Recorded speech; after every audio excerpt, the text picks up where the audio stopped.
This is ThinkOrSwim. We're inside, and if you haven't been to ThinkOrSwim before, just to know your way around the platform, like this is a chart section. There's a trade section. You can kind of customize these windows and do whatever you want with them, and remove them and have multiple screens going on at once. But this is the scanner right here under the scan section, and these are my presets. I'll screenshot it and drop it in the comment section below for anybody who's interested.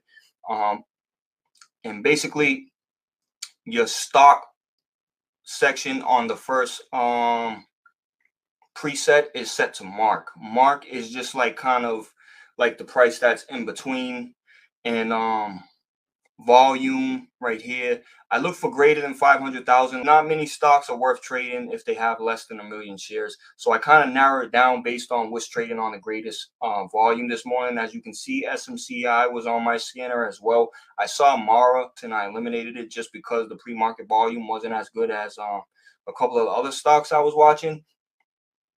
But yeah, this is for my gappers up, and this is the same right here. You can kind of like have different presets, and I have a gappers up, I have a gappers down, I have a gappers down that's less than $20, and I have a gappers up that's less than $20. And this is where the percentage is. So in after hours, you're looking for greater than 2% on the gappers up, or you'd say less than 2% in after hours if you wanted to do it for a gap down. And then you just after hour percent change, and you're looking after the close has moved less than 2% or more than 2% in the pre-market. And that's kind of where you go with this is the market cap. It's like shares times the price of shares.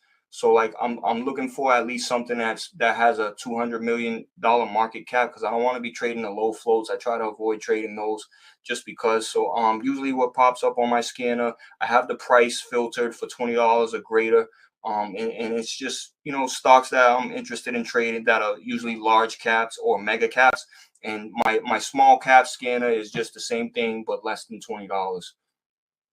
And this is a free tool that you can use. I know a lot of people like to preach about paying for scanner software, and it kind of becomes like a barrier to entry for newer traders, because you realize you got to spend all this money on all this equipment. But ThinkOrSwim is a good free platform. It's a great platform to get started with.